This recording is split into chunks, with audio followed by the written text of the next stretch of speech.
Boa noite! Sou Maxwell e neste momento darei início à minissérie Política Sem Partido. A política de uma forma clara. E por que política? É um momento de decisão no Brasil sobre o período eleitoral que se finda no dia 2 de outubro de 2022. O momento que você, cidadão de bem, estará ali fazendo a sua cidadania e estaremos exercendo da melhor forma. E eu tive no meu coração contribuir com essa sabedoria, esse discernimento, ajudando a vocês a escolherem o melhor candidato a presidente, a deputado, a senador e a governador. E hoje traremos aí o nosso doutor em História, Michel Dalcol, um ex-professor de História, com a capacidade intelectual altíssima, e vem nos prestigiar com a sua sabedoria. E ele vem aí para trazer e abordar o bom da política. O que a política pode oferecer para nós? O que nós podemos oferecer para os políticos? Porque há direitos e deveres e as duas partes precisam com que nós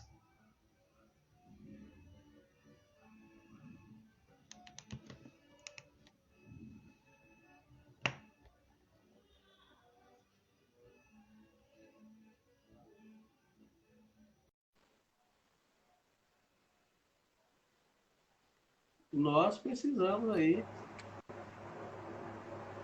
E chega aí o doutor em História, Michel Dalcol. E que possamos aí ter sabedoria e podemos agregar na vida das pessoas. Michel, boa noite! Gratidão pela sua vida, por estar contemplando aí com a sua sabedoria esse momento maravilhoso. Maria Ângela Bacari, boa noite! Seja muito bem-vindo. Um momento de compreensão, porque estamos no ano eleitoral e precisamos para estar tomando boas decisões e boas escolhas. Possamos representar nas assembleias, no Senado, em todos os lugares. Então você...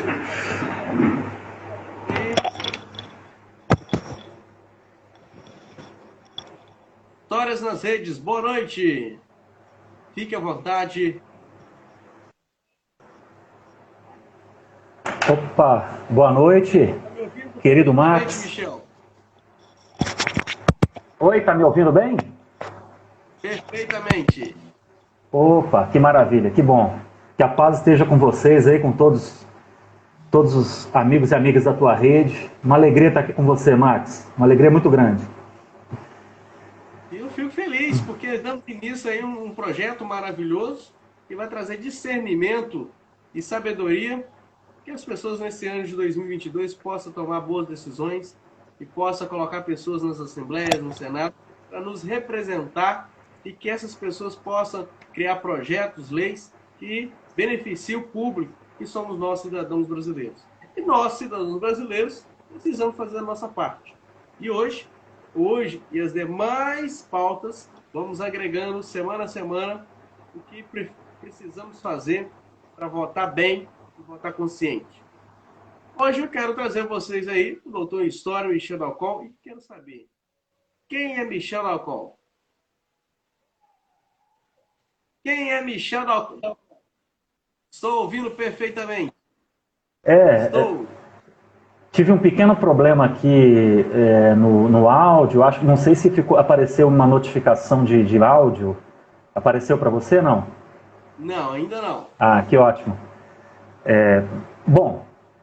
Como eu disse anteriormente, é um prazer, uma alegria estar aqui com você, Max. A gente se reencontrando aí, né? Eu sempre te acompanho na rede social, feliz aí com o seu trabalho, com o seu desenvolvimento, enfim, com as suas iniciativas que sempre são tão alegres, tão para cima, né? E positivas. Com certeza pessoas muito boas estão ao seu redor, né? E a gente se revendo aí novamente, depois de algum tempo que a gente se encontrava praticamente todos os dias, né, na escola, eu como educador, você como estudante, mas como diz a maior parte das correntes mais inteligentes da pedagogia, mesmo como professor, a gente também aprendia e você, como estudante, você também ensinava, né? Então a gente fazia uma troca ali, não só você, mas seus colegas também. Sempre tem uma saudade muito grande no meu coração. Bom, e aí, contando um pouco dessa pequena história, eu já começo a me apresentar um pouco, né? Eu sou Michel Dalcol Costa, sou professor, sou educador. A minha formação básica é na área de ciências humanas, né? Especificamente no componente curricular de história, né? E com algumas outras especializações também. Eu gosto muito de ciências sociais, de sociologia, de antropologia, que eu uso muito nas minhas pesquisas. E tive uma experiência larga aí nas escolas estaduais, outros tipos de unidades escolares. E fiz pós-graduação na área, né? Eu participei em 2011 até 2013, mais ou menos, do programa de História Social em Relações Políticas da Universidade Federal do Espírito Santo. Fiz meu mestrado lá. Logo em seguida, engatado, eu fiz o doutorado. Quem me convidou foi uma representante que estava na banca do mestrado, me convidou para ir para o Rio. Eu fui para a Universidade Federal do Estado do Rio de Janeiro, a Unirio, e fiz o doutorado na época, inclusive, que a gente era parceiro lá na escola, né? Com certeza vocês ouviram muito um pouco das minhas histórias do doutorado naquela época. Lá fiz doutorado em História Social, então a minha formação toda é na área de humanas, na área de História, com essa formação mais humanista, ligado a diversas ciências sociais. Aqui na Serra eu desenvolvo pesquisas na área da cultura, da etnografia, gosto de estudar a cultura popular, a religiosidade popular, né? A gente está concluindo uns trabalhos nesse sentido aí. E, enfim, atualmente, já desde 2017, eu atuo na Secretaria Estadual de Educação. Trabalho lá na SEDU, ali na César Ilau, em Vitória, na unidade central, né? E é uma alegria para mim que eu pude conhecer muito do Estado, né, das escolas, das superintendências regionais. Tem uma equipe muito rica na educação pública do Espírito Santo, tanto no Estado quanto nas redes municipais também. E, enfim, inicialmente eu trabalhei na área de formação, mais na área de formação de gestão, da área pedagógica, e também atualmente eu estou já há alguns meses já numa área que eu já tinha me especializado na época da gestão, que é a educação em tempo integral, né? Que é assim uma pérola da vanguarda da educação brasileira na atualidade, e graças a Deus eu pude aprender um pouco, gostar, como outras ações da SEDU também, que são pérola, né, da educação, mas essa em especial é bem interessante e cativante para quem gosta da educação, gosta dessa vivência, né, e acredita que a educação é uma forma de você desenvolver a sociedade. Até porque a gente tem experiências em outros países, inclusive aqui no nosso país, né, estados que têm níveis educacionais e escolas com qualidade muito grande, né? Então, os países europeus mais avançados, né, na sociedade de bem-estar social, todos tiveram um investimento muito importante na educação. Os países lá do Oriente também, o Japão, a Coreia do Sul em especial, né? Enfim, diversos países aí que conseguiram bons resultados investiram na educação, né? A América do Norte também, o Canadá, os Estados Unidos, então são países que são referências para nós em termos de educação, e a gente no Brasil não está engatinhando não, a gente tem realmente iniciativas sólidas, fortes aqui no Brasil, inclusive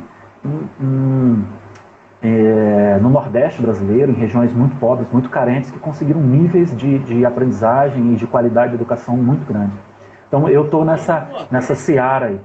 Oi? Toquei nesse assunto do Nordeste. O Nordeste é muito precioso, né? O pessoal do Centro-Oeste, Sudeste e Sul vê o Nordeste como muito pobre. Mas quando eu permaneci por 60 dias em São Paulo, seja bem-vindo, Aline, compartilha e fique à vontade. Boa noite. E eu percebi que é um povo muito inteligente, né? São muito prestativos e tem as boas notas, as melhores escolas do Brasil. As 3 melhores, 2 são nordestinas, se eu não me engano, né? A Alternativo e a outra, esqueci, a Moreira Sá, negócio assim. Então as top 3 escolas do Brasil e 2 se encontram no Nordeste. Então, o povo nordestino é um povo sábio, mas que eles, alguns deles têm aí uma cultura de conflito de estimação? Por que não fazem igual a outra maioria que muda, né, diversifica? Porque muitos querem viver na mesmice, né? Não tem uma luz no fim do túnel.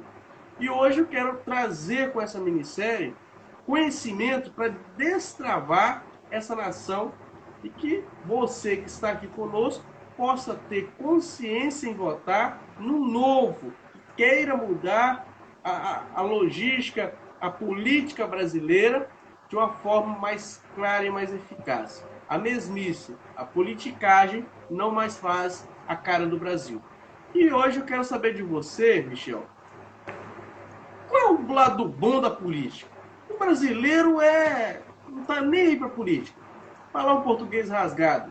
Está cagando e andando para a política. Por que trouxe essa falta de interesse? O que tornou essa ineficácia? Diga aí, o que é o bom da política? Por que eu tenho que acreditar? Bom, eu acho que é interessante você pensar na política como uma ferramenta, digamos, uma forma de organização social muito importante que remonta a tempos muito antigos e ela pode, de forma coletiva, de forma integrada, de forma dialógica, identificar os problemas que existem na sociedade e direcionar a solução desses problemas, né? É preciso você entender a política nessa perspectiva positiva, nessa perspectiva enquanto uma forma de você se organizar socialmente para você se desenvolver enquanto sociedade, enquanto indivíduo, né? E para isso você precisa de uma comunicação muito importante entre as pessoas, né? E a comunicação passa pela escuta, passa pela escuta atenta, pela compreensão, ela passa pelo diálogo, pela troca, pelo respeito mútuo entre as partes, né? É claro que se você pegar a origem da política, ela era uma forma de identidade de um grupo específico. Mas muitos grupos que avançaram na política em alguns momentos, eles acabavam descartando outros grupos desiguais e diferentes no processo, né? Claro que talvez a gente pode falar nisso mais à frente, mas a política originalmente, né, quando ela surgiu como um termo grego ali na Grécia Antiga, né, ela tinha o objetivo de ser uma ciência de organização, de administração, de condução da cidade enquanto a unidade básica ali de vivência das pessoas que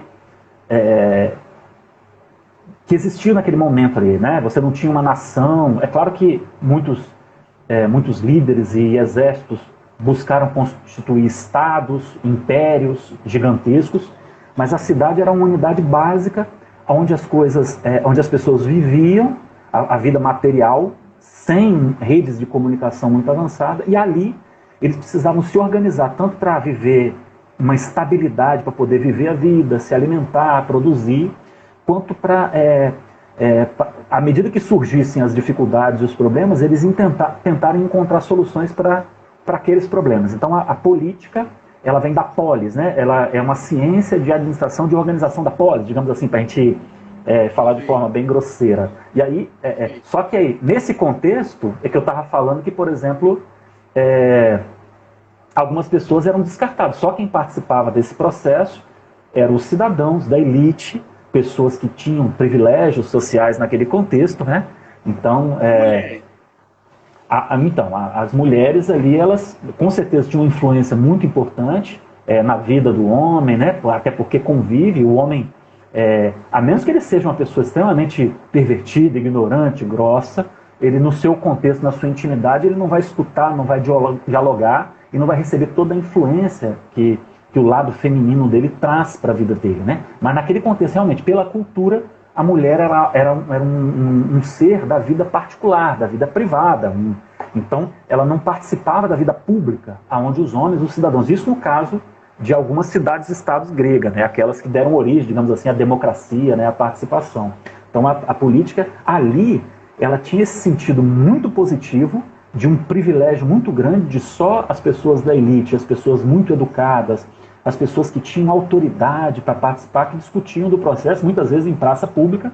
Você tinha representações, muitas vezes, depois na Itália romana, né, ela vai se desenvolver em questão das representações civis, né, das representações políticas, dos diversos grupos sociais, porque a sociedade vai se complexificar mais, mas ali naquele contexto a mulher era do universo privado, ela é um pouco anterior do surgimento dessa polis, né? Ela era mais daquele universo anterior ao surgimento da cidade, onde você tinha uma predominância muito grande da família, do patriarca familiar, da tribo. Então ali no contexto da tribo, a mulher, e não só a mulher, mas todos, eram de certa forma envolvidos na vida familiar. Então, quando a cidade começa a se desenvolver, é que você começa, pessoas de diversas famílias diferentes precisam se encontrar para tentar encontrar soluções coletivas. E aí, ali a mulher não participava, os escravos não, estrangeiros também tinham um preconceito muito grande em relação ao estrangeiro, enfim, pessoas que não tinham aquele status social ali de cidadão, né, não participavam do processo. E aí você tinha essa desigualdade. Mas aí um ponto importante, desculpa te interromper, é que a política ali está atrelada não só a esse privilégio, a esse status, mas também a uma série de princípios morais e virtudes muito importantes. Então o homem, para atuar na política, em tese, é claro que ninguém é perfeito, né? O homem é cheio de falhas, cheio de dificuldades, mas você precisava de valores morais, de princípios, enfim, de uma ética, né? Então aí os filósofos gregos ali, eles vão começar a pensar esse processo, todos esses aspectos das virtudes, para alimentar com sabedoria, com entendimento, com ciência, para você ter encaminhamentos importantes na vida política, e sábios e inteligentes, né, na vida política. Então você tinha que ser muito honesto, tinha que ser generoso, você tinha que pensar na população realmente. Você não pode nem imaginar, numa perspectiva dessa, a ideia de corrupção, a ideia de você ser, digamos, um termo que surgiu depois na história política, maquiavélico, né? Você planejar formas de estar neutralizando, de certa forma, o seu inimigo ou a pessoa que está contra você. Ao contrário, você entra em diálogo e tenta encontrar consensos, tenta construir juntos para encontrar soluções, porque elas serão muito mais ricas e atenderão todas as partes envolvidas ali no universo da política. Então esse é o conceito assim, mais puro, né? Mais básico da política que surgiu e que, se a gente pensar ao longo da trajetória humana, ele foi sendo modificado, né? Ele perdeu importância em alguns momentos assim, da história, mas até hoje você vê uma busca de alguns agentes políticos de tentar retomar esses valores, né? de moral, da política, dessa grande política, e fugir daquela política menor, pequena, tacanha, aquela política que muitas vezes quer só se manter, se perpetuar no poder e não tem uma perspectiva mais de desenvolvimento a longo prazo da sociedade, mais de construir formas da sociedade se elevar, chegar a níveis, por exemplo, como eu estava citando antes, né? Países importantes, como a Suécia, a Europa, o Canadá, você chegar a níveis importantes na educação e na qualidade de vida, a Coreia do Sul, o Japão. Então você precisa ter essas metas, você precisa estudar, inclusive, esses processos históricos para você saber como que a política foi importante ali naquele contexto, né? Para você alcançar, talvez, com certeza, a realidade do Brasil é outra, mas alcançar caminhos similares e resultados similares também no processo político. Mas aí, a sua pergunta é como que a pessoa ficou desgarrada da política, né? Não se envolve. Eu fiz essa contextualização. Né? Oi? Quando lá na parte industrial, como que era a política?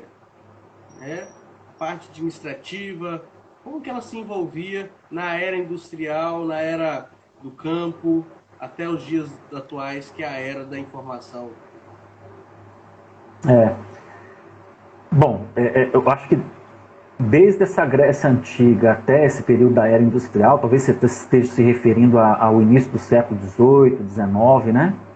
Quando você começa uma mudança forte na história da humanidade mesmo. É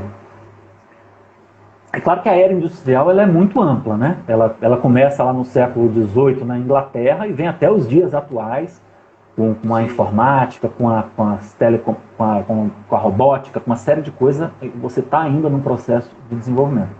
Mas essa Era Industrial ela foi um acirramento mesmo desse universo urbano, desse universo social, e perde um pouco a predominância do universo agrário, né, e tal. E aí surge uma série de problemas, né, no meio urbano, nesse sentido. Então a política acaba entrando de forma forte. E você tem outros aspectos também nesse contexto da era industrial, que as nações elas foram muito importantes para o desenvolvimento industrial.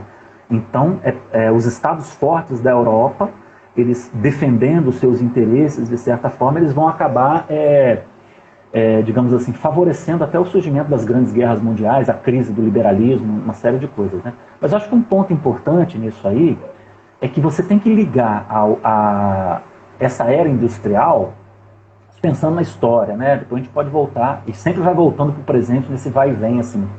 Mas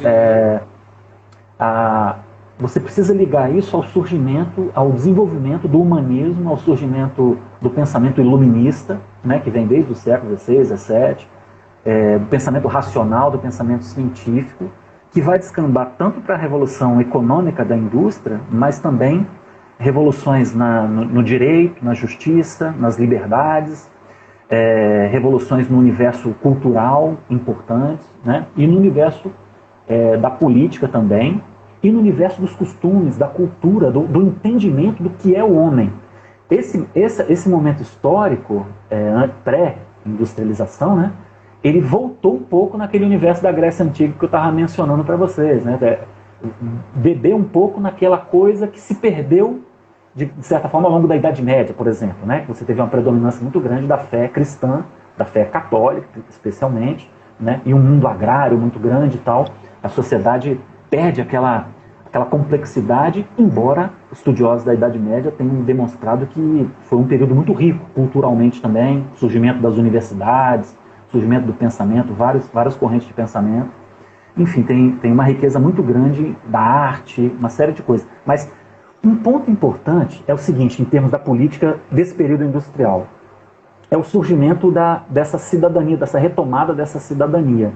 Porque até a Idade Média e até a importância dos reinos mais absolutistas, tem alguns autores que chamam esse período de um período apolítico. Você tinha representação, você tinha as elites envolvidas ali na corte, né? Mas era um período onde, por exemplo, aqui no Brasil, se o Tiradentes se levantasse para tentar buscar melhorar as condições de vida e criasse um movimento para abrir um pouco a economia, para tentar ele desenvolver a liberdade econômica dele em detrimento dos interesses portugueses, esse grupo ia ser perseguido, abafado e levado para o calabouço. Você não podia se opor, digamos assim, ou não é nem se opor, é apresentar uma ideia e refletir, pensando, dialogando, tentando construir um novo caminho, porque às vezes, naquele contexto ali, ele podia soar como, digamos, uma heresia, uma afronta contra o trono, que era gerado pela graça, né? E que poderia trazer instabilidade social, poderia trazer dificuldades. Então, esse período apolítico é porque você não pode ter, digamos, a disputa de ideias. Você não pode ter ideias conflitantes. E aí, como que se resolvia isso? Alguns casos, né, mandar para o calabouço, mandar para a prisão, e em alguns casos até para a forca, pena de morte, porque estava questionando a autoridade estabelecida pelaquela cultura, pelaquela fé daquela sociedade, muito arraigada na questão do trono, né, e dos súditos. Então era uma sociedade, Max, baseada, vê se eu estou sendo claro, né, baseada na desigualdade. Então você tem alguns grupos que são, de certa forma, privilegiados, que estão na nobreza, que têm privilégios, que têm importância social, que participam da administração, como professor, como advogado, enfim, os serviços sociais ali gerais, serviços públicos. E você tem a maior parte da população que não faz parte desse grupo porque ela não tem os mesmos privilégios. É uma sociedade meio, não é de castas como a Índia, algumas coisas, mas ela é baseada na desigualdade. Uma coisa um pouco parecida com a sociedade escravista, né?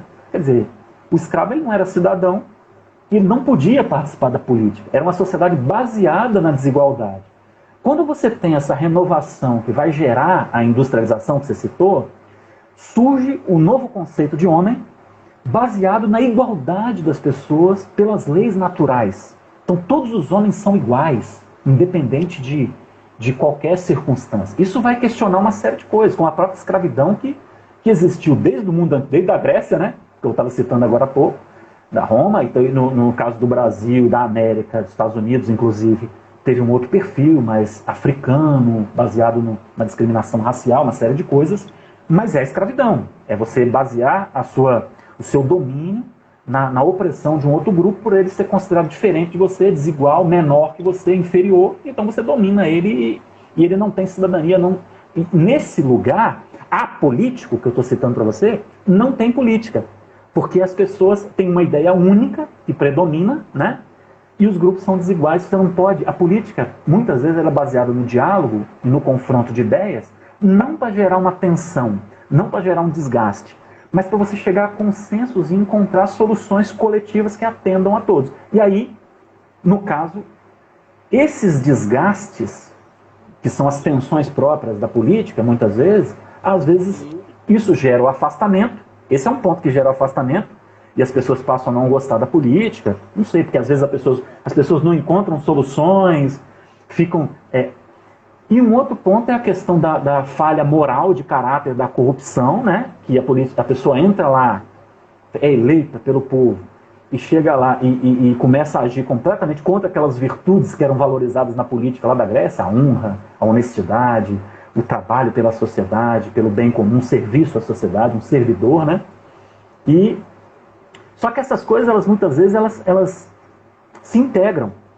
Porque muitas vezes você não encontra soluções porque existe realmente falha de caráter e interesses escusos, né?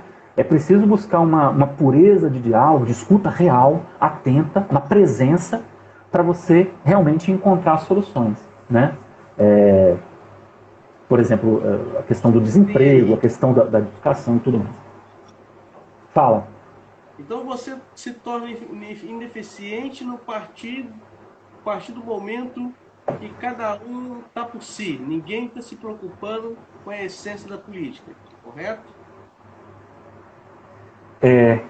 Eu acho que é para você sair e destravar, como você disse no início. Eu achei muito interessante, uma linguagem moderna, né? Destravar para a gente realmente andar, para a gente andar para frente, né? Já pensou se uma casa de família, ou o esposo, a esposa, os filhos, quem convive ali, não chegar a nenhum entendimento sobre como vai ser o projeto, o que eles vão desenvolver, e todos se engajarem, seja na manutenção da casa, ou seja numa melhoria de alguma coisa, ou alguma coisa que eles queiram desenvolver, algum projeto empresarial, algum sonho, a educação dos filhos. Se a família entrar em conflito e não chegar a entendimento, a uma instabilidade, aquele projeto, aquele sonho, ele não vai ter uma possibilidade de você organizar ele em tarefas, primeiro passo, segundo passo, terceiro passo, para você ir aos poucos, ao longo da rotina diária, dos dias, você alcançando e avançando e alcançando as metas que você quer, os resultados que você quer. Então, dentro da política, é preciso realmente você, muitas vezes, se despir, você aceitar o outro como ele é, especificamente aqui na Terra, né? No contexto do mundo que ele está.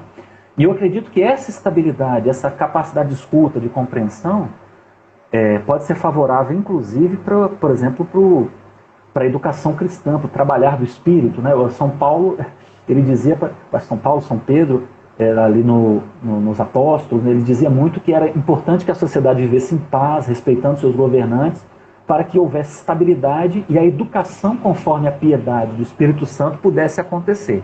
Porque se você estiver realmente num lugar de confronto, onde as pessoas têm necessidades básicas, fica difícil, porque tem outros problemas, às vezes, prementes, E aí existe um choque não só para a educação espiritual, como para a educação em geral, né? Ninguém consegue, por exemplo, estudar com fome, ninguém consegue estudar com um problema de saúde na família sem atendimento.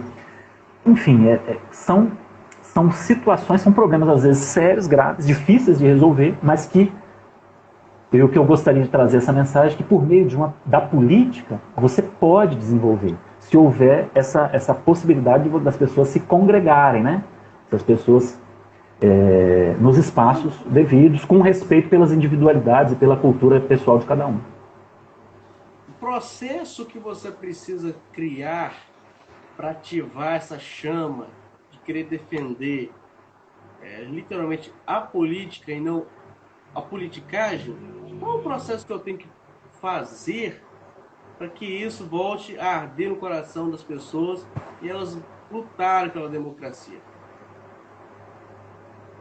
Então, você tocou nesse ponto nas conversas que a gente estava tendo, né? Eu acredito que, recapitulando um pouco das coisas que a gente estava falando aqui. Primeiro, é preciso você criar essa paciência coletiva, essa paciência social, essa humildade na sociedade, saber que a gente depende de todos, a gente precisa uns dos outros. Quer dizer, é preciso acreditar na convivência, na existência, e a partir disso você criar vínculos e pactos possíveis, mesmo com diferenças que muitas vezes existem, né? É preciso buscar os pontos que talvez gerem essa unidade, esse vínculo, né? E aí eu acredito que isso vai dar possibilidade de você criar sentido na sociedade, as pessoas se sentirem bem, se sentirem à vontade, né? E com certeza você precisa de um processo educacional na sociedade. E quando você fala em educação, você não fala numa coisa de um prazo rápido.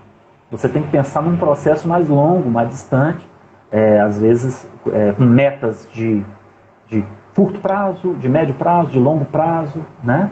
Esse é o segredo de algumas nações que alcançaram níveis avançados.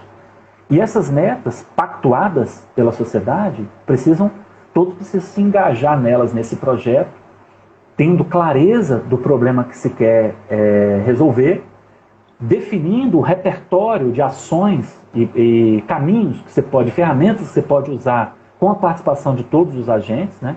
E aí isso varia muito. No caso de um município é uma coisa, no caso de um estado é outra, no caso do país tem um âmbito muito mais complexo, mas que você precisa considerar os governadores, os prefeitos nesse processo, né? E a sociedade, envolver a sociedade nessa discussão. E aí a educação é muito importante, porque a educação estabelece princípios, ela estabelece a formação de caráter, o diálogo, o respeito ao diálogo, a convivência do diferente, né? E eu acho que é importante você ter boas lideranças também, né? Lideranças que compartilhem a sua liderança, liderança que sejam servidoras.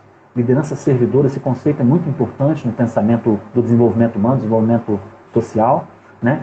Onde a liderança ela não está ali para impor uma ideia, mas para servir a população, para escutar. Naturalmente ela precisa ter firmeza, porque até aquele projeto que você pactua, você pode sofrer dificuldades. Você tem que ter firmeza, tem que ter habilidade para dialogar, para integrar as pessoas, para escutar, para fazer a gestão ali do grupo que você está envolvido, né? Então a liderança é muito importante, e essa liderança no topo, no topo ou na base, porque na perspectiva da liderança servidora, o presidente é o que está mais abaixo de todos, né? É o que está abaixo de todos. Quem está acima é a população.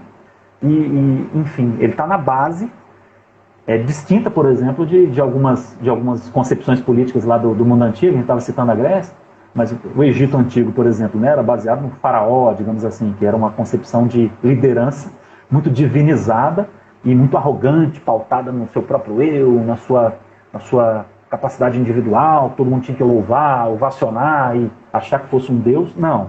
A liderança servidora, eu acho que é inspirada muito em Cristo, né? Por exemplo, o menor de todos, é aquele que serve a todos, é aquele que tem uma conduta humilde, mansa, que pratica o amor todo o tempo, mas corrige com franqueza, com generosidade, amando a pessoa, olhando no olho.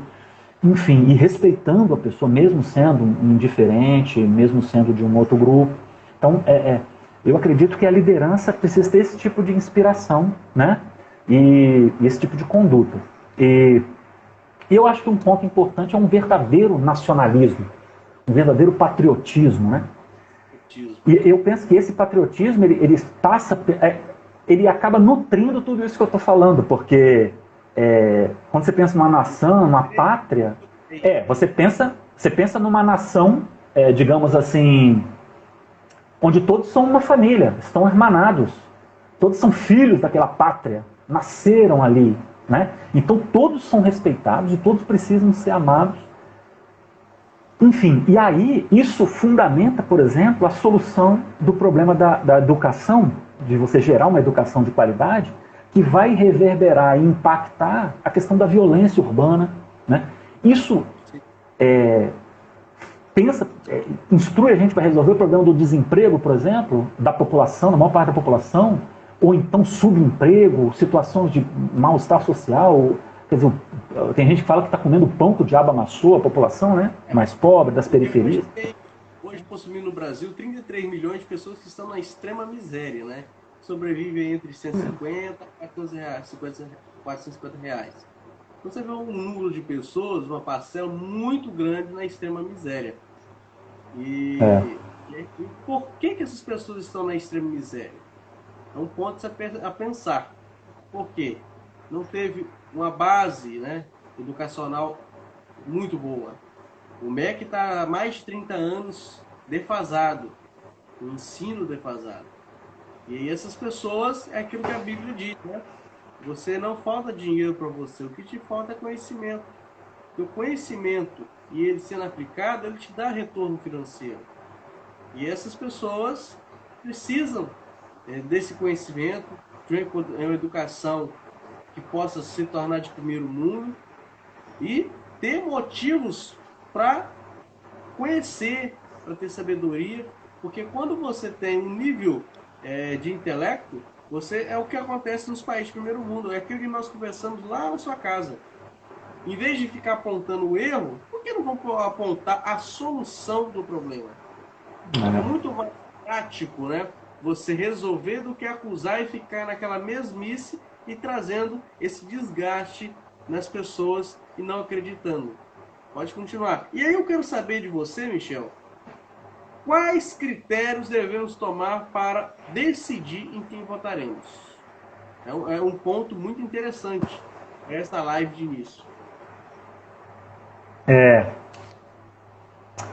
uma época que a gente tem uma abstenção muito grande, né? Um grupo muito grande da população que, digamos assim, está meio magoada com a política e se afasta, não vota mais. Eu conheço pessoas até próximas, né, que falam, não vou mais não, porque eu votei em tal pessoa, aquilo deu errado.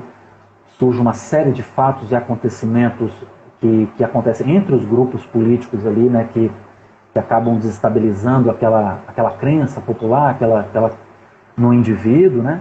Então a abstenção é um ponto, é baseado às vezes numa mágoa, não é só por exemplo, existe países aí, como você diz, de primeiro mundo, né? Países mais desenvolvidos que existe a liberdade de voto, mas as pessoas muitas vezes não vão votar por uma outra opção, né? Aqui você tem muito a opção pela mágoa, pelo ressentimento, que não é critério para orientar ninguém, né?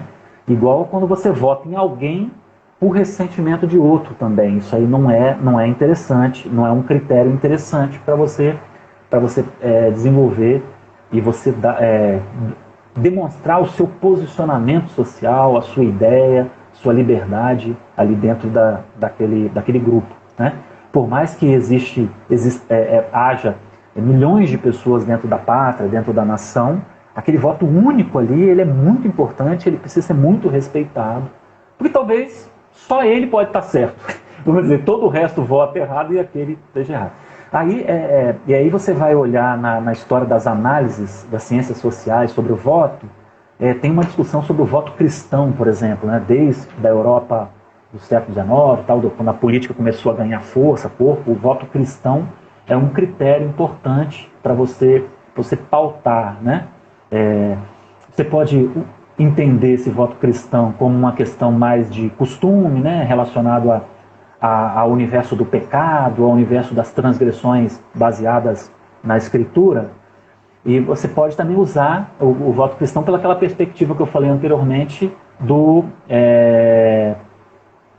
a perspectiva que eu falei anteriormente da inspiração da liderança de Cristo, né? Servidora, uma pessoa, de você votar num líder servidor, de um líder que enfim, que está livre ali para cumprir a sua missão, para desenvolver um bom trabalho, para dar a vida para aquela população ali, e com humildade, né? Dentro das suas possibilidades. Então, são alguns critérios que a gente precisa considerar. No caso da mágoa, evitar. No caso do voto cristão, é muito importante, né? A partir da sua fé, a partir da sua origem, a gente não pode desrespeitar e a pessoa precisa ter essa meditação, essa reflexão e ser conduzida mesmo para votar em quem ela acredita, né? Mas é interessante, porque num contexto onde você tem muitas falhas, inclusive no universo cristão, né? Você vê escândalos aí de corrupção, de erro em diversas denominações, né? Falhas tanto morais, de ordem sexual, falhas de ordem de violência, falhas de ordem de corrupção, de má gestão. Enfim, é preciso você buscar também ser mais profundo nessa sua condução do voto a partir dessa perspectiva, né?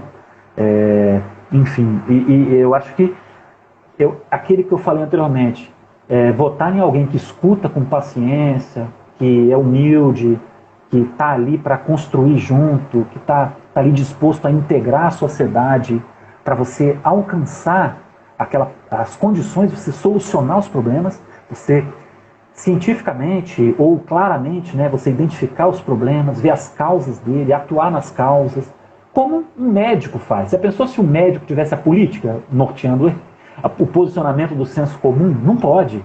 Você tem que estudar a fundo aquela enfermidade, passa pelo nível dos sintomas, você pode até tratar os sintomas com uma medicação, mas você chega na causa, na origem do problema e desenvolve um antídoto para aquilo. Eu chamei de antídoto aqui, mas alguns pode ser uma vacina para proteção, outro pode ser uma medicação, um procedimento cirúrgico, um tratamento natural, enfim, alguma coisa que vá sanar aquele problema e dar as condições de se atuar na causa e solucionar aquele problema. Então a política precisa ser meio medicinal nesse sentido.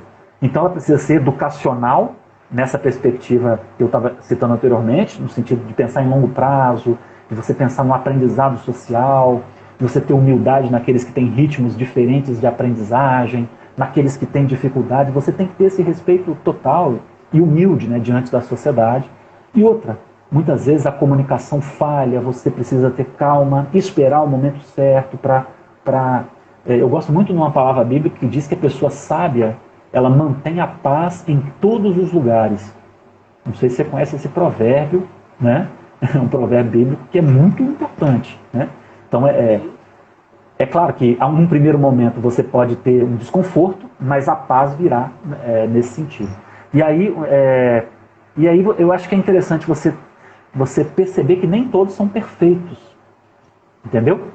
Perfeito só Deus, né? Perfeito o Espírito Santo de Deus que vai conduzir os políticos, que precisa conduzir, dar sabedoria para os governantes governar. Perfeito é Deus.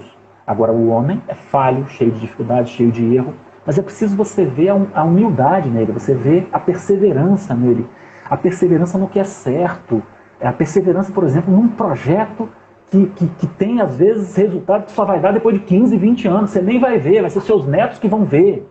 Daqui 30 anos, você está entendendo? Você tem uma perspectiva para além, muitas vezes, da sua própria existência egoísta, né? Então, é preciso ter, isso você pode olhar.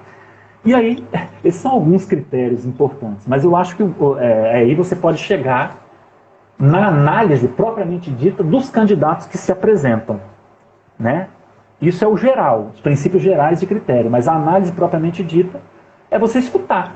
É você escutar o que eles falam, é ver a coerência dos seus projetos, é ver as estratégias que eles estão apresentando, se são soluções cabíveis, se não é só uma fala sem clareza, uma fala uma inferência geral que não traz solução nenhuma, ou se é algo detalhado, algo minucioso, algo que tem luz, algo que traz a possibilidade das pessoas se engajarem, se envolverem para solucionar aqueles problemas, né? Algo que, com calma, a gente vai entendendo o grupo e saindo de uma situação mais inicial, onde parece que as pessoas não sabem agir direito, até alcançar um nível de mais sustentabilidade social naquela iniciativa e a gente começar a colher os frutos, né?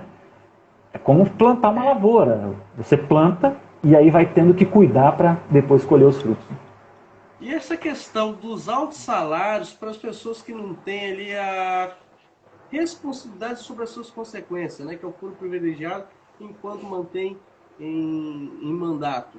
Porque você pega o médico, qualquer coisa que o médico fizer, o engenheiro, ele se responsabiliza na hora e é preso. E essa questão hoje do político, né? Ele não estuda política, né? Não estuda igual um médico, igual um engenheiro, não passa por uma faculdade, ele é por causa democrático, né? O povo escolhe e coloca.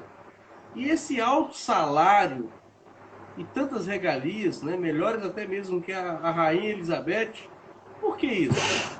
Será que o povo, né? Será que o povo está chateado por causa dessas regalias, do alto salário, né? Não reduziram os seus salários durante a pandemia, né? Fecharam os comércios, os boletos sempre chegavam, mas o lado deles não reduziram, só olharam para o povo em geral. O que você pode dizer em questão disso?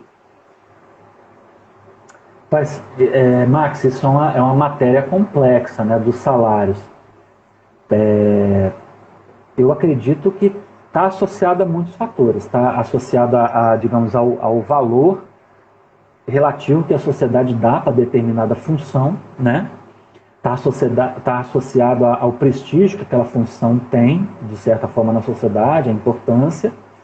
E eu acredito que pode estar associado também a algumas injustiças, algumas influências daquele contexto anterior dos privilégios da sociedade baseada na desigualdade que eu falei com você, né? Então, por exemplo, na corte, com certeza, as pessoas que estavam mais ligadas ao trono, ao rei, à rainha, elas tinham benefícios sociais muito importantes ali e com certeza tinham luxos importantes diante do restante da sociedade, né?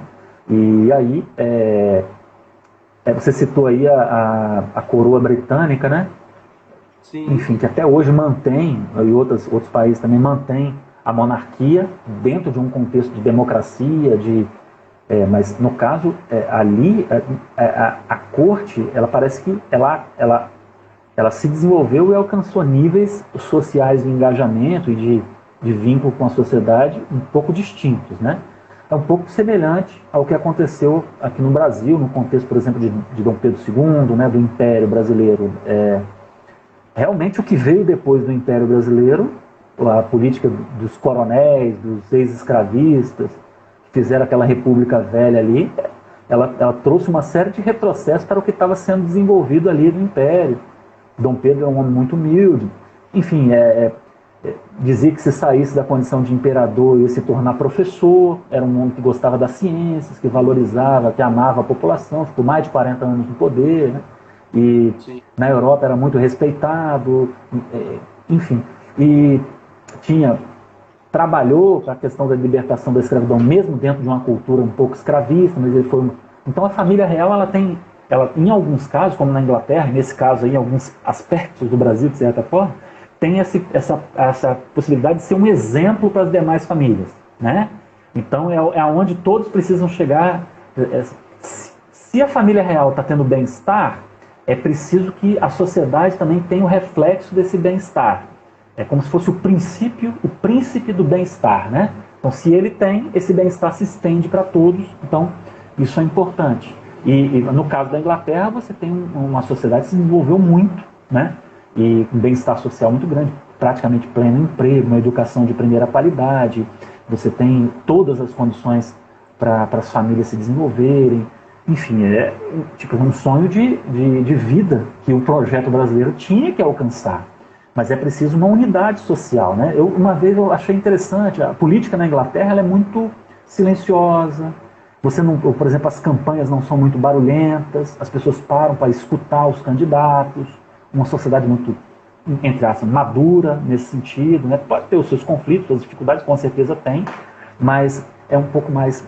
Essa foi a impressão que eu tive, né? Inclusive lá, a elite política, os deputados, primeiro-ministro, muitas vezes são parecidos com todo o restante da população, pegam um transporte público, tem um apartamentozinho, você não tem um pouco do que tem no Brasil, que é um pouco daquelas regalias que veio lá do período da corte, né, de certa forma. Então, você tem auxílio isso, auxílio moradia, e são coisas que são injustas, né? Então você, por exemplo, você fica, não sei, poucos anos, você já ganha uma série de aposentadorias, tem que ver. Depois você vê com mais detalhes aí para o seu público, né? Quer dizer, de repente uma pessoa mais... 2 mandatos, 8 anos, você já praticamente está aposentado, né? Aí você consegue mais 8, outro mandato, você pega mais aposentadoria. Aí tem alguns candidatos aí, eu não vou citar nomes aqui, mas que abriram mão disso, né? Porque achavam uma coisa, assim, imoral, uma coisa que não tem nada a ver, uma regalia absurda. Igual você ter um apartamento maravilhoso lá em Brasília e receber o auxílio moradia para fazer alguma coisa e você embolsa esse dinheiro. Então, são coisas que entram um pouco naquela ética da política original. São coisas assim que vão, de certa forma, trazendo esse desgaste. Você está entendendo? E um afastamento da juventude da política, né? Da juventude, porque as pessoas não veem coerência. Elas acham um absurdo. Poxa, mas é preciso realmente... Agora, pode existir fake news, pode existir uma pessoa que perverte a outra de forma maquiavélica só para denegrir a imagem dela, e a pessoa é honesta, é boa, mas ela está inocente na parada, na situação. Mas o problema é que teve muitos casos de condutas pessoais. E outra, se errou, arrepende. Porque na política tem muito essa coisa, né? Você não pode falar porque você pode perder trunfos. Não, eu acho que talvez é mais interessante uma política clara, sabe? De pessoas francas, pessoas maduras socialmente. Falei, eu errei mesmo, a gente roubou lá, mas eu me arrependi, busquei a purificação, sou um novo homem, quero me candidatar. Vai me eleger? Não, não elege, beleza. Mas aí você tem uma clareza e uma força para expressar, e aí sim você traz vigor para a sociedade, e aí a gente consegue mais uma vez envolver a sociedade, como em vários momentos na sociedade brasileira, né? O movimento abolicionista no século XIX, você citou, foi um dos movimentos que teve um engajamento jovem mais maravilhosos da história do Brasil, que envolveu todo tipo de agentes de diversas escalas sociais, inclusive a população negra e até escrava, né? Em diversos aspectos, né? E depois você teve vários outros momentos que você teve um engajamento maduro, interessante da sociedade, tanto a juventude, estudantes, né? Estudantes que antes da ditadura chegaram a secundaristas, acho que universidades chegaram a sentar junto com o presidente para apresentar propostas às lideranças, como acontece hoje em alguns grupos políticos, né? Então é preciso chegar num novo patamar, digamos assim, em que o jovem que está passando por esse processo educacional que eu citei para você tenha a resposta de uma sociedade que seja madura, forte, onde a pessoa pode olhar no olho do outro, falar com franqueza, falar, se errou, falar e ter a vida limpa, enfim. E aí sim, esses aspectos integrados, o pacto, boas lideranças, essa política honesta, franca, aberta, sem medo às vezes de perder votos, mas colocando acima disso aspectos mais fortes, mais valorosos, mais virtuosos, que vão além do tempo dele como político, né? Enfim, se outro aparecer, é preciso também crer que o espírito às vezes escolhe outras pessoas, honrou naquele momento, né? Não é só um jogo de imagem, de sedução, porque senão vira uma feitiçaria, onde uns conseguem fazer melhor, outros não, mas aí você vai sem consistência, né? Fica uma coisa meio só fruto da comunicação, do marketing, e você não tem uma franqueza, uma pureza, uma honestidade mais de raiz. Integrada com um processo educacional, que eu citei, então são vários elementos juntos que vão dar esse salto e fazer a gente destravar, como você disse.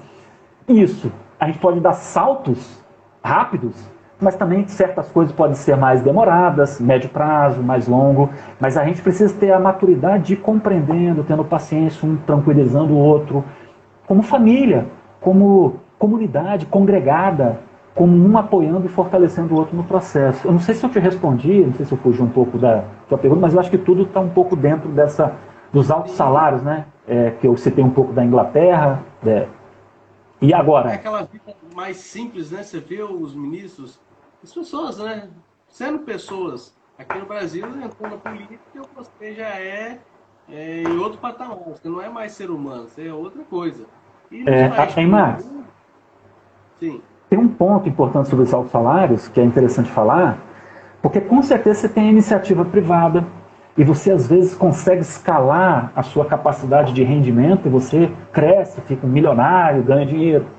Tranquilo, você pode estar desenvolvendo um trabalho interessante, você teve metas, conseguiu, digamos, o seu primeiro 1 milhão, né?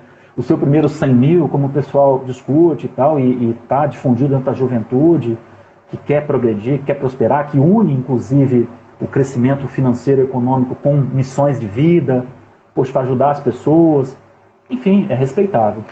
Agora, de fato, tem iniciativas interessantes no seio da política hoje em dia que penso como existiu nesses outros países aí, na Inglaterra, todos os países praticamente, de essas pessoas que ganham muito dinheiro, acima de 10 milhões, 20 milhões, poder serem taxadas de certa forma e ter uma parte desse rendimento utilizada nesse desenvolvimento do país, melhoramento da educação, creche integral para as comunidades, uma saúde de qualidade, que muitas vezes, uma escola e uma saúde de qualidade, vai tirar o prestígio dos planos de saúde das escolas particulares, mas foi assim que aconteceu em grande parte dos países, né? O Estado forte, desenvolvendo a sociedade, vai produzir uma educação de mais qualidade mesmo, não tem jeito, né? Tanto a universidade quanto a escola pública. E aí precisa ter franqueza. E aí, então você tem esses altos salários da iniciativa privada, mas que ele pode, enfim, ser taxado como acontece em muitos países. Então esses grandes ricos, eu estou falando em super salários, né? Que têm rendimentos muito grandes, são empresários muitas vezes, que podem também, dentro dessa irmanação, desse pacto social, desse projeto que vai além, muitas vezes, de uma vida humana, né? Que está pensando nas gerações, numa perspectiva mais estadista, de uma política maior, bom da política grande, onde todos vão solucionar e se unir para solucionar os problemas, o saneamento básico, o problema da pobreza, o problema como esses países que a gente está citando fizeram, né? Para chegar nesses níveis mais avançados.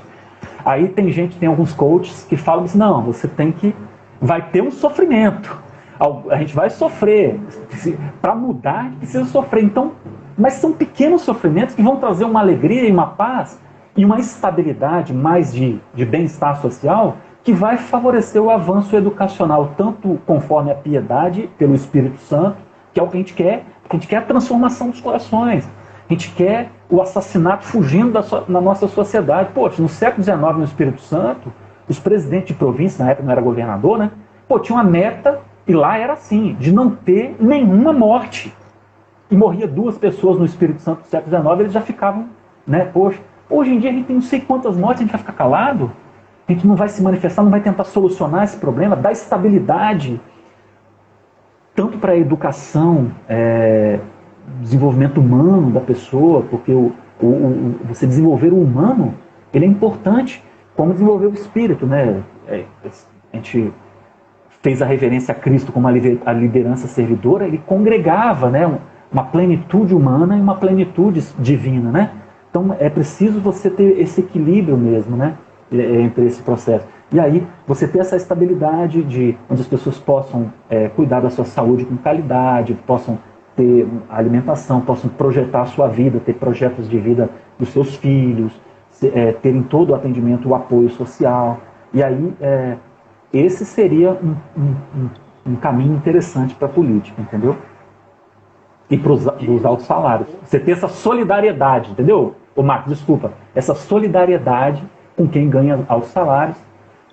Talvez pode dar um pouco, né, para desenvolver a sociedade e depois continuar ganhando, porque com certeza muitos ganham pelos seus méritos, pelo seu estudo, seu esforço e, enfim, sua capacidade de gestão empresarial ali, que é importante também, é um tipo de liderança. E esse grupo empresarial precisa ser parceiro dessa política forte, desse Estado poderoso, né, que organiza, que coordena a sociedade, dando toda a liberdade econômica para as pessoas se desenvolverem, como aconteceu na Inglaterra, no Canadá, nos Estados Unidos. Não eu falei em patriotismo verdadeiro, mas também um liberalismo verdadeiro, né? Não um liberalismo ganancioso, né? Sim, Um liberalismo ganancioso que não pensa no próximo. Aí não, aí é uma perversão egoísta, não é liberalismo.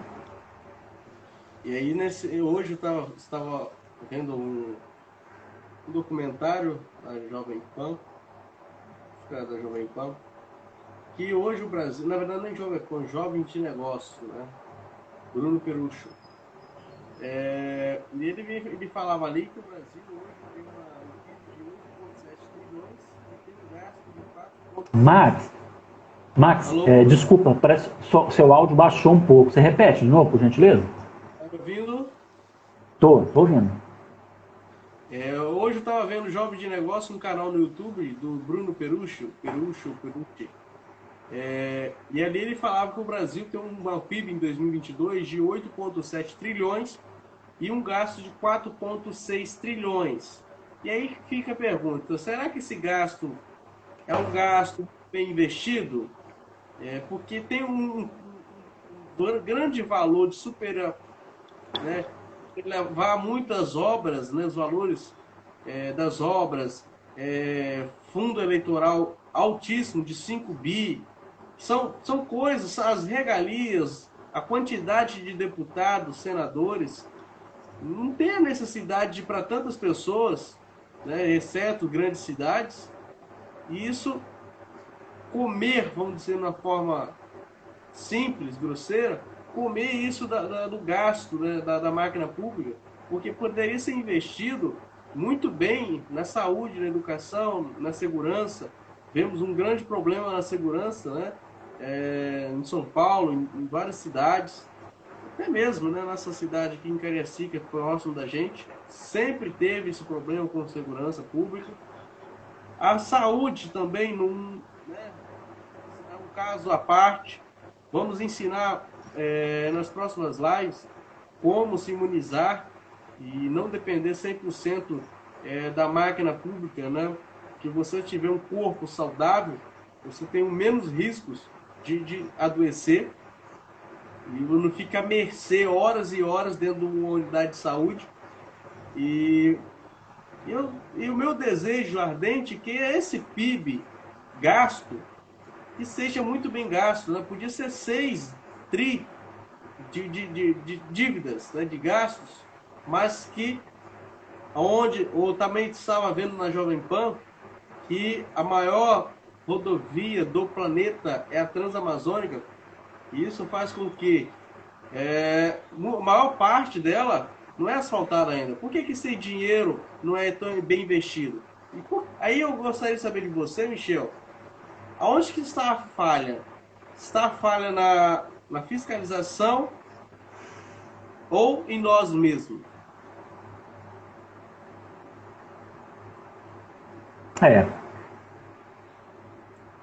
As falhas, você tem diversas possibilidades de você encontrá-la.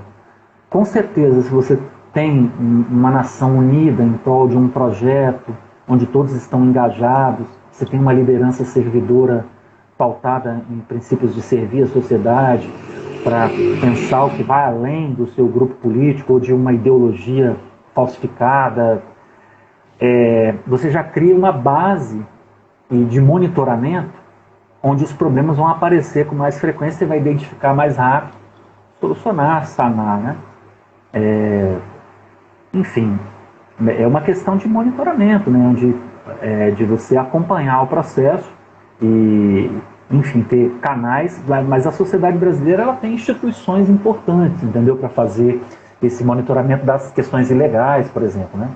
A pena que, eu não sei quanto, mas dizem que o nosso país, que é gigantesco, imenso, né, a Polícia Federal é bem reduzida, a quantidade de policiais, né, é muito reduzida, e, enfim, e às vezes fica morosa a justiça, mas é preciso você criar mecanismos, né, de controle e de cooperação para você identificar esses problemas e ir sanando. Né. Mas aí por vigilância é importante você ter, né? Mas para ir checando esse processo. Mais ou menos nessa linha. Pode falar. Porque Não, pode dar prosseguimento. Pode. Para finalizar, o que seria melhor para os dias atuais? A democracia ou a monarquia?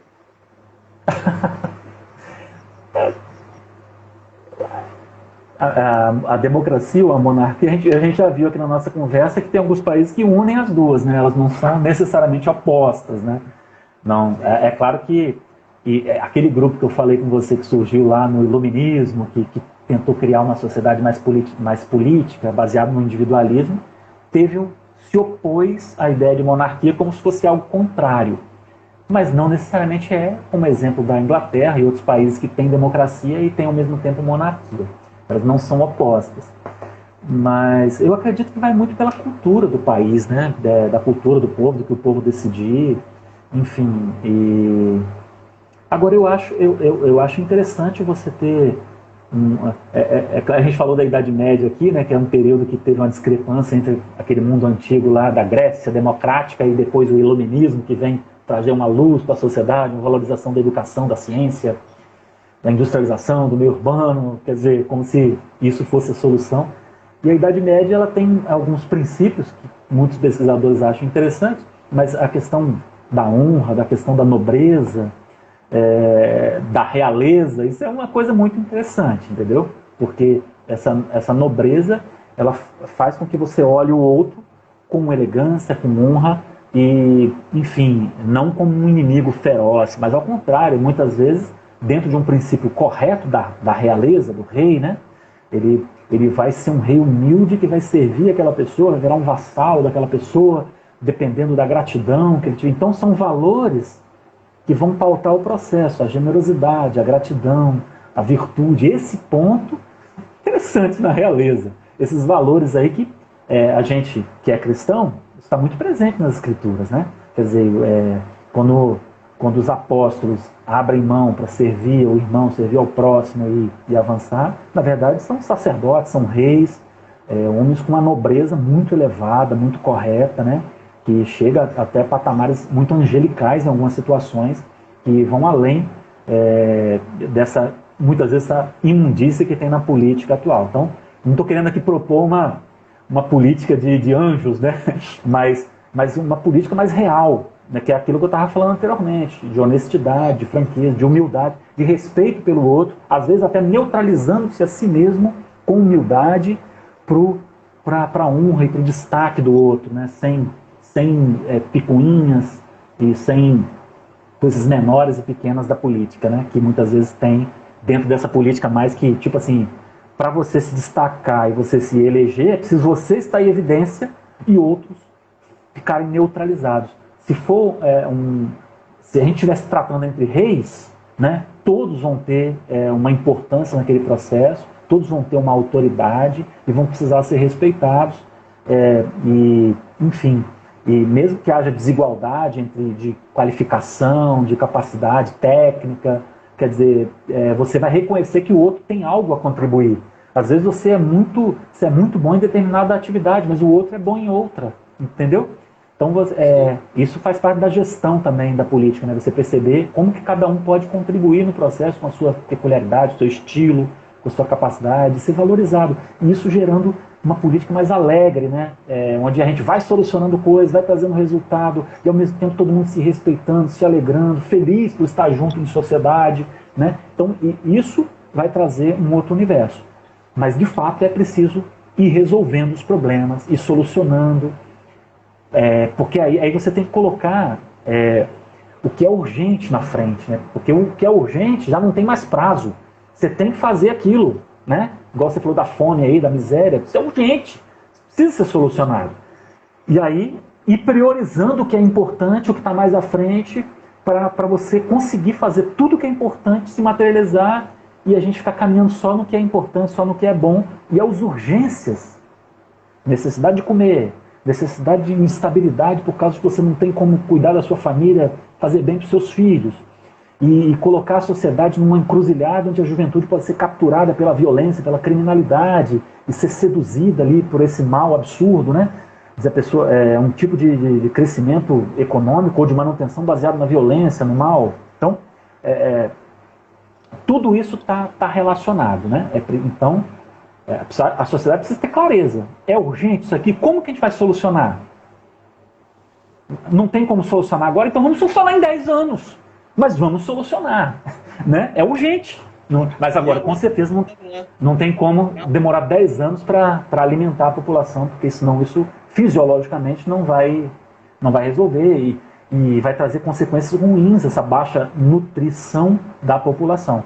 Tanto no plano da educação, como no plano do desenvolvimento mental, do espírito, né? Então a alimentação, os nutrientes necessários, a nutrição está aí. Entra numa faculdade de nutrição e vê o que é necessário para as pessoas se desenvolverem, né? Então é uma questão urgente.